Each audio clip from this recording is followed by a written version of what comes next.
வருஷப்படி வைக்கணும். ரெண்டாவது இது காட்டுக்குள்ள போய் காடு தான் இருக்கணும், இப்போ இது கட்டணம் கூடாதுன்னு சொல்லிட்டாங்க. சும்மா அந்த காலத்தை கிளப்பி விடுறாங்கண்ணே. அவ்வளோ அருமையாக இருக்கு.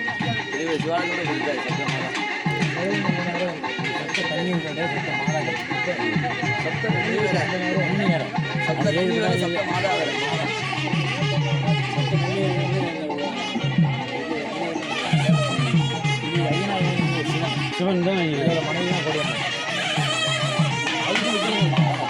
மரம் அம்பாள் வந்து அதுதான் உள்ள இருக்குது.